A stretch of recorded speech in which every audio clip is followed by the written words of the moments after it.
Hey, what's going on, guys? Nick Unsworth here, and I am fired up because what you're about to see is a show from one of our very own Firestarter elites. What the heck is a Firestarter elite? Well, it's someone that has the vision, the dream to be a big-time baller, entrepreneur. It's someone that made the decision and decided to coach with me at a very high level. And what that means, it's $3,000 a month. We work together very closely. We partner with them on a product. And their expectation is that I'm going to help them grow an extra $100,000 of revenue. So what's very cool is you're about to see an episode from Andy Zitzmann, aka AZ. He's one of our Firestarter elites. This guy is hungry, he's committed, and you're going to see this guy just start his trend, and it's like the hockey stick. This guy is growing like crazy. And what I love about him and I love about this session is that he's got a wild background. He literally was like the wolf on Wall Street, but with a big heart. So he battled addiction. He came and overcame all kinds of crazy obstacles. And here's a guy that has a heart of gold and that all he wants to do is to help people. And he's got a very similar mission than to what I have with Life on Fire. He wants to help people, inspire them, motivate you, and to help you get to the next level. So he's a business coach, and he is now a coach with us with Life on Fire. This guy is so fired up to help you get to that next level, and I want you to focus, get plugged in, and really hear the message that he has here for you today, because you're going to love it. Enjoy.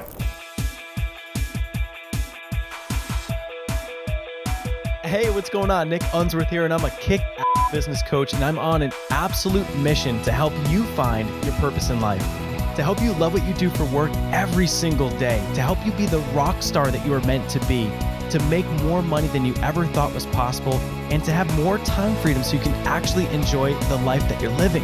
I'm here to help you set your life on fire.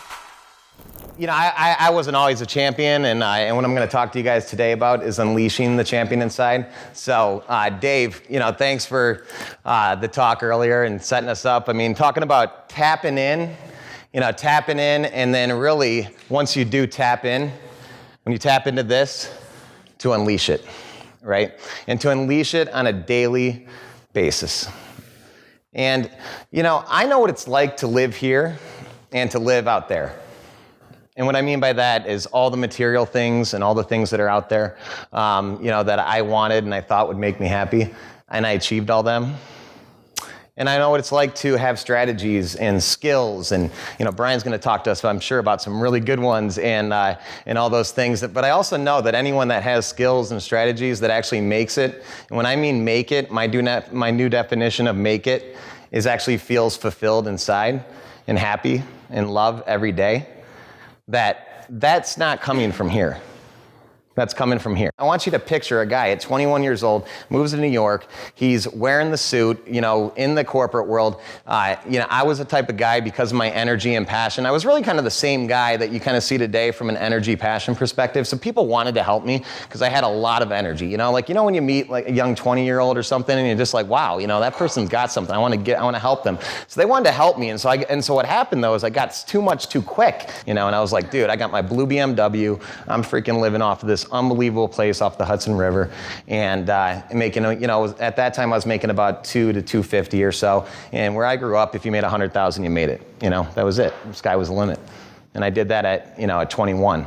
And what I realized is that I kept making all these things, outside of me as the reasons why I was living, and what I was living for. And it didn't matter. I mean, if I would have got to 2 million or 6 million or 10 million, I would have been miserable, because that's what I defined as my value, as my life. And so ultimately, what happened was I became a workaholic, and workaholic, at a certain point, when you start to realize in your heart, your heart starts talking, you realize that, this isn't working for me anymore. But for whatever reason, instead of listening to it and doing something about it, because again, I was living here, I wasn't able to tap into here and get the message to myself that I had to do something different. So I just kept working harder and working harder. And that's what a workaholic does, works through the problems, works through, it just escapes. Eventually, I decided to start choosing drugs and alcohol to escape. And I lost myself. And I was that guy, just showing up at work and kicking butt. But then something started to happen in my mind. I was like, I'm not happy. This isn't what I want. I'm not fulfilled. Yada, yada, yada. It kept going on. And at 23, I had my first overdose. But at 33 was when I actually finally got help. So it was a 10-year period of just complete professional success. And I kid you not, like if you worked with me, you would have never known what was going on. I was a hard-working drug addict. I mean, I worked really freaking hard at it, and I swear, because it's not easy to be a drug addict. If you want to be a drug addict and have a job, it's freaking hard. It's really hard, especially when you're working for a $20 billion company, touching about 200 people a week, leading a team and getting to that point. It's hard, okay? And people ask me about The Wolf on Wall Street, and if you guys seen that movie, and it was a mini version of that. I wasn't making millions, but I was making hundreds of thousands, and I was blowing it in more ways than one, if you know what I mean. And anyways, what happened was that same guy that had this unbelievable job, this unbelievable life, all the things that you can imagine in life. One day, and I want you to picture, a guy. He's in his family room. He's got that view, so you can imagine the Hudson, and actually at this time it was Boston, so I was overlooking the Boston Harbor at this point, and had a luxury condo, but the blinds are closed, you can't see out, and imagine a guy that's just in his boxers, sweating, dripping sweat coming down, looking really pathetic, looks like he hasn't slept in 3 days because he's been up for 3 days. Cocaine is spread across the table, what's left of it, and what he couldn't, get his nose to get up it. And there's a bottle of vodka, and it's pretty much empty, kind of spilled out on the floor. Phone's ringing, off the hook, nonstop. Just keeps ringing. And this person is just sweating and just a complete mess.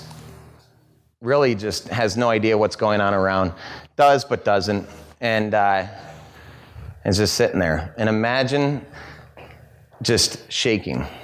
That feeling, if you've ever, had a fit, but imagine just shaking and shaking and shaking and shaking. And ultimately something happens. Just in the midst of all this, a calm, serene, peaceful moment just hits this man. And he knows he has two options. That's the guy that, unfortunately for me, that's the guy I became, And so it's so hard, just 4.5 years ago, looking back now and saying that was who I was. Because I was that guy, and I was the guy in the suit, driving the BMW, making hundreds of thousands of dollars, living in a fabulous place. I was both of those people. Right? And I was a guy that was living from here and living out there, and I wasn't living out here, and living from here. And at that moment, I can't explain it. I don't know why it happened. People ask me, why'd you get sober? What happened? How'd you do it? I was ready. It just finally hit me, okay? It just finally hit me, and it said, and something, I call it God.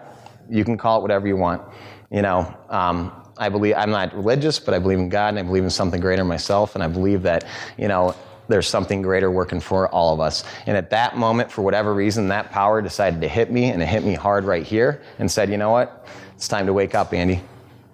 Ain't getting any better. You're either gonna die, or you're gonna change. And so I stepped into, and this is where I get into unleash the champion inside. But I'm going to make you wait for about 15 minutes before I tell you that. No, I'm just kidding. So that's the defining moment I had. It was nothing amazing. It was just this unbelievable moment in the midst of it all where just a peaceful, some type of peaceful connection to something greater than myself happened. And I can't explain it. And thank God, and thank me. Actually, I will tap myself in the back for that one, because that was a good decision I finally made, to actually just be willing, just to be open and willing for something different to happen. and to do something different. And that was my first step to unleashing the champion inside of me. And I didn't know it at the time, and I didn't know what was going on or what was doing.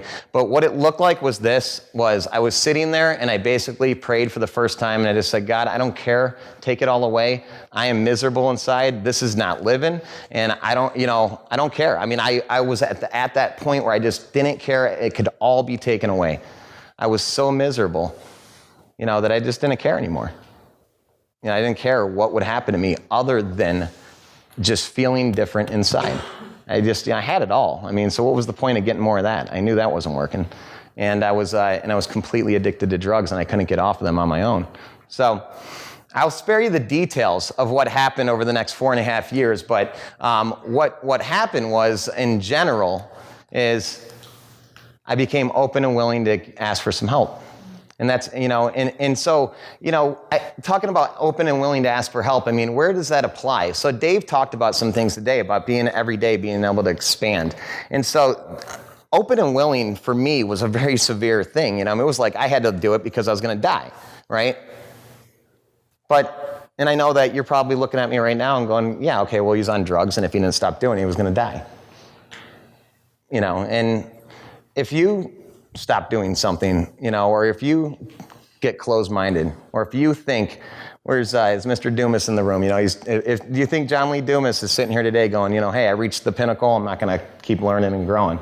Probably not. If he does, he's at risk, right? Michael O'Neill just doubled his downloads. Is he going to be closed-minded now and think he's got it all figured out? Probably not. No, not if he wants to get to 200. So I thought I had it all figured out. And I closed my mind, I closed my heart, I closed everything off until finally I reopened that. And so, it's really important that we stay connected to just staying open and willing. And that was the number one thing that I did. And the second thing I did, and Nick, you brought it up on your Facebook message the other day, was I surrendered. And fully surrendered. And what I mean by that is I let go, So first comes willingness, right? Willingness has to come first, because without willingness, nothing else can happen from there. Once you're willing, yes, action has to take place and things have to take place.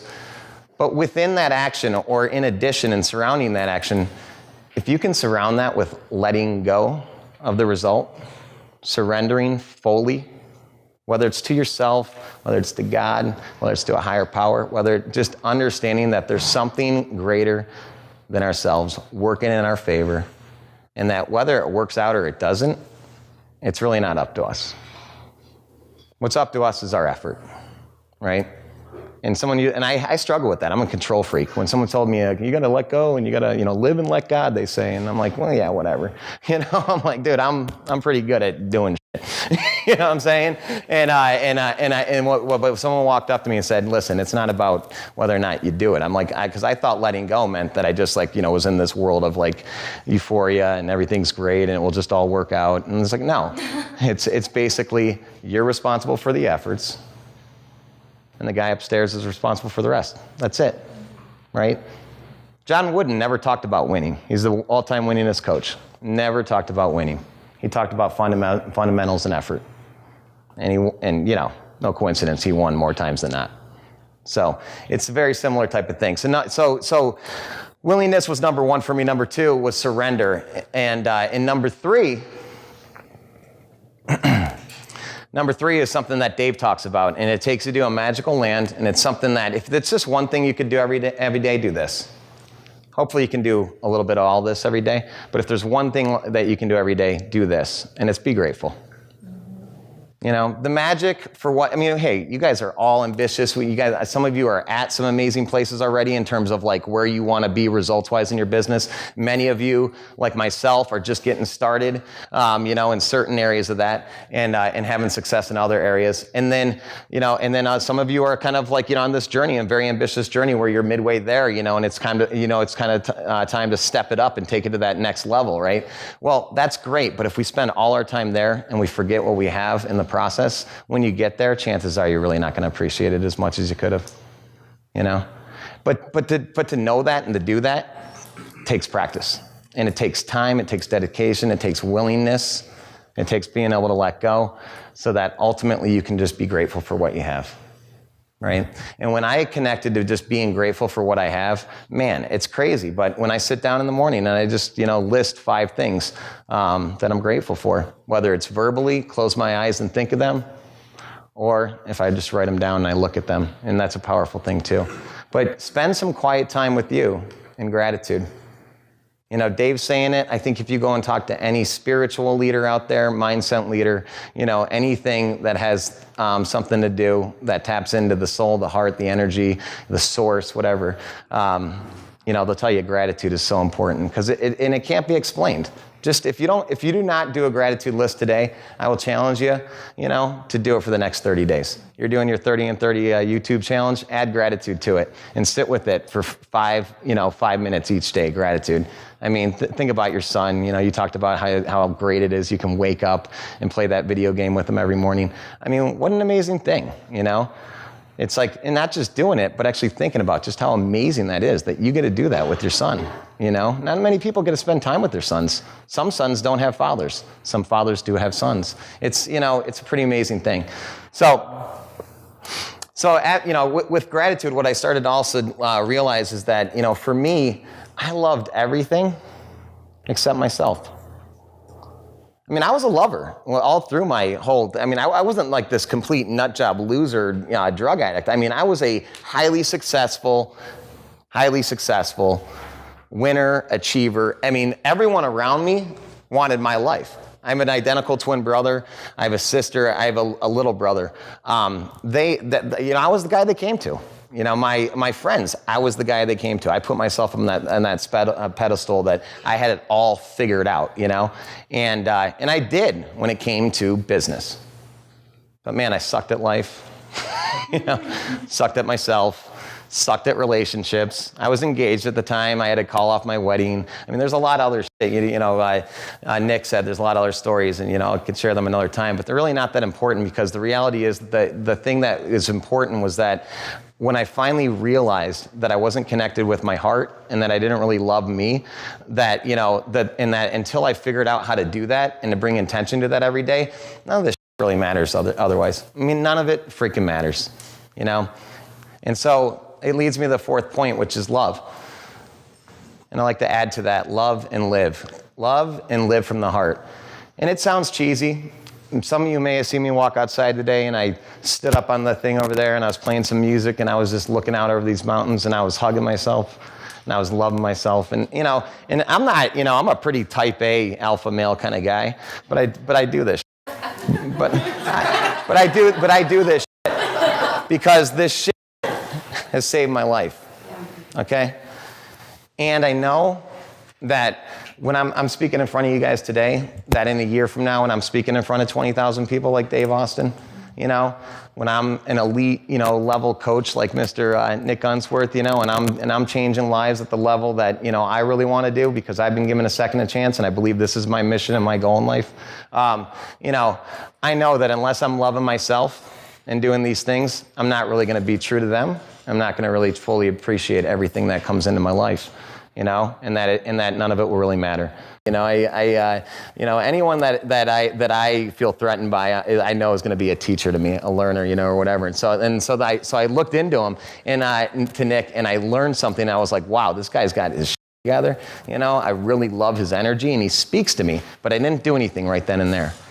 And then all of a sudden, I saw your webinar come December, and I was about to let go of all my dreams, everything I was working towards because I was still in that developmental phase, of building the business. And I can't explain it, but I got Nick's webinar. I signed up for it. And I don't know, if anyone here know that song, Oh Night, Christmas Carol? Beautiful song. I don't know why, but I just got off the interview where basically I got offered that $350,000 position. And that's the position I left a year and a half prior. And I'll tell you, I don't know what happened, but that song started playing and it got me out of my head and back into my heart. And I just started crying. And I was just like, no way. I am not going back. I called my girlfriend. I was so excited to tell her that although I just got this place off the beach and we got high rent and she's moving from Texas to move in with me, and I just told her that she's going to have all this great stuff and we're getting married and all this great stuff. I said, and oh, by the way, I'm going to, likely invest quite a bit of money. I didn't know it was going to be $3,000 a month at the time, but I knew that I was probably signing up for something that night that was going to change my life. And so, but it wasn't because of Nick, and it wasn't because of me, and it wasn't really, it was this thing, it was this thing inside of me, that was just starting to beat a little bit faster, starting to be a little bit more honest with myself. And, I was willing to listen to it. I was willing to take that risk. And, and I was willing to finally just take a leap and live from the heart, continue living from the heart. Because I leaped many times over those last few years. I didn't tell you the story about quitting my job and what that was like and everything. Because believe it or not, through my entire addiction, I was able to keep this job. I couldn't believe it. And they let me go to rehab and all this stuff. But to quit it after 12 years when it was the only thing in my life was a tough thing to do as well. And I had to really leverage this process. But, so it's love and live from the heart. And, and those are kind of the formula, if you will, I say, to unleashing the champion inside. Okay? It's really, there's one other that's really, really important, and I'm not going to get into it today because Nick does it every Friday. I think we're going to do it, what'd you say, tonight? And I think we all know it. But like gratitude, there's another word that starts with G that can just ultimately totally get us outside of ourselves and into that magical place in our heart where we know we are worthy, where we know we can make a difference and where we matter. And that's give, right? We know if we give more than we get, man, it's really, really hard to have a life if you're giving and people are helping, right? So, but don't just give to others, right? And with the word love too, don't just love others. You got to give to yourself first and give to others second. And what I mean by that, you might hear the acronym FLY, first love yourself. But going back to love, you got to first love yourself and you got to give to yourself first. But if you forget to get, the second piece of giving to others, it's almost as if we're just in service then to ourselves, and not to something greater. So if you can surrender to something greater, give, right, and make an impact in something greater, it makes for a great life and it makes for a true champion, and it allows you to unleash that champion inside because, I know in my own recovery when I'm giving to other people, and I just do that pro bono and just for fun because that's what I do. So many people gave so freely to me. It's like, I got a text this morning. Who was I sharing it with? Was it you, Christine, or someone else? I got a text this morning from my buddy and it just said, I went to my first AA meeting last night and this guy's about to lose his job. He's already lost his wife. He's already actually lost his career. He's about to lose his second career that he has because he lost his license. And he got a text that just said, I went to my first AA meeting. And, and I've been giving him a lot lately. But, the stuff I gave to him really gave so much more back to me, because the more we give, the more we really are given to ourselves. So it just kind of comes full circle, so give. And I'll repeat them. So be willing, the words willing, surrender, gratitude, love, give. And the last one is unleash. The formula is the first 5 or 6. I can't remember how many there are now. But the last one is unleash. Bring intention every day. So what Dave talked about, right? He didn't become number 1 in the world, or the best, tennis player by just doing it every now and then. And I'd be lying to you to say that I do this every day at the same level, with the same intensity, with the same result and all that. But what I have done is since that day that I was sitting in my family room, just finally being open and willing and then surrendering and getting help, that what happened was slowly but surely I developed this process, and it was suggested to me from a lot of different people in a lot of different ways. And so I just kind of made it my own and brought it to my own, and I developed my own way to unleash the champion inside of me on a regular basis. And I used to think it was really cheesy. I'll be honest, some of the stuff that I do, it's really cheesy. You know, you guys want to talk about fear? Go to Andy Zitzmann, YouTube. I got a little video where I explain an audio product I created about friending your fear. And I have an acronym. It's called Face, Embrace, Act, Repeat. Face, embrace, act, repeat. You know, so face it, then embrace it. You know, you embrace all the negative things that go on with fear. Well, for every minute you spend in negativity on what, you know, isn't going to happen in the future, this false projection of something real, right?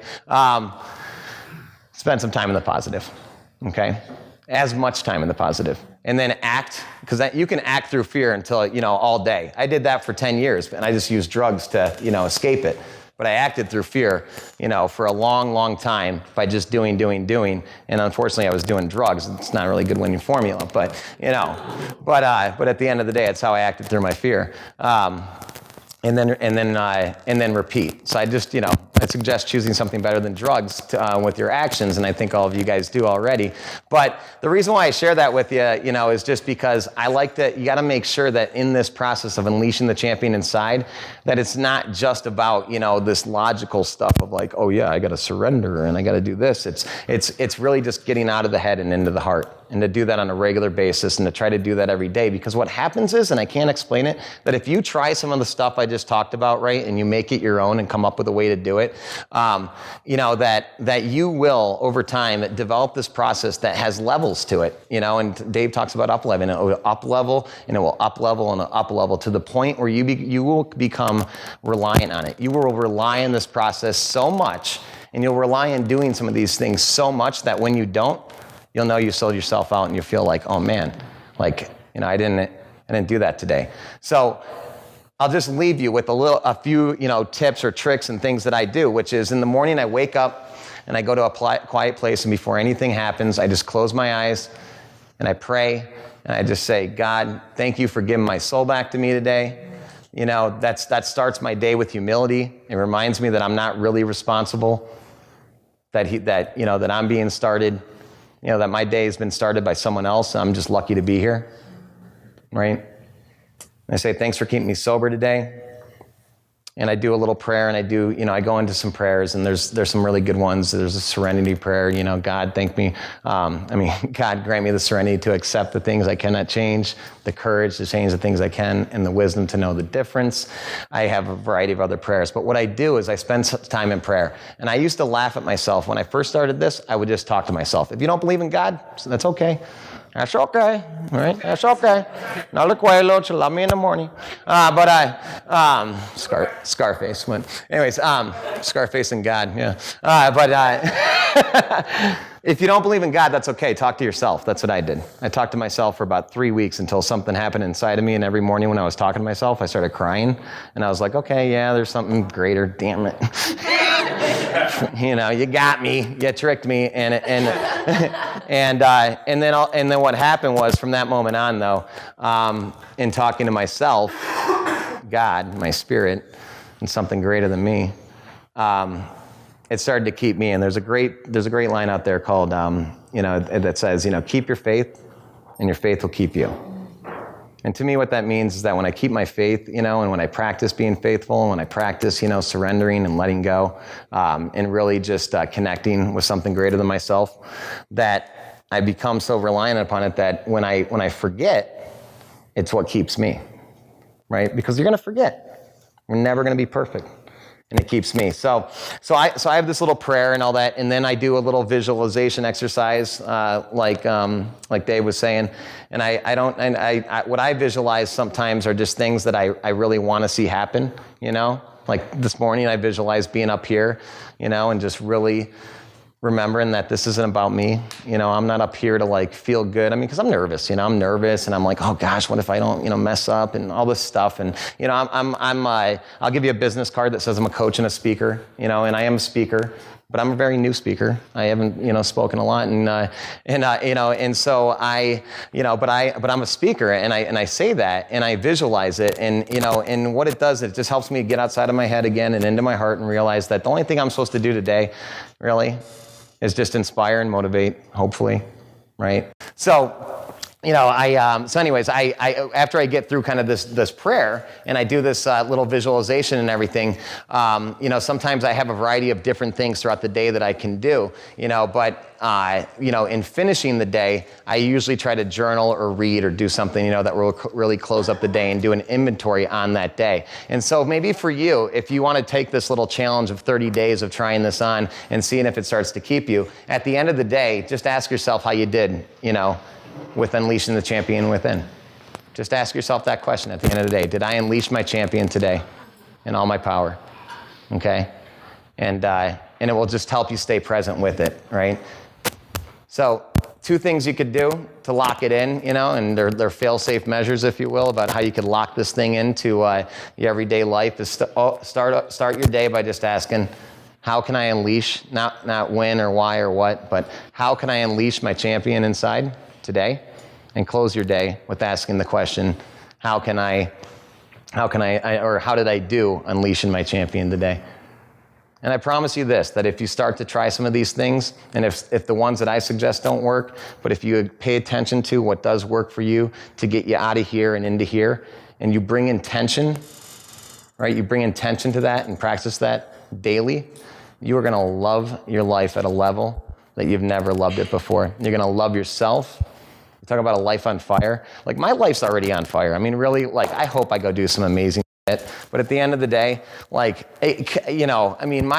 worst day today is so much better, than my best day 4.5 years ago. I do this more often than not. And because of it, I have a pretty amazing day and I feel like a champion inside more often than not. So thanks. So, I'm here to help you set your life on fire.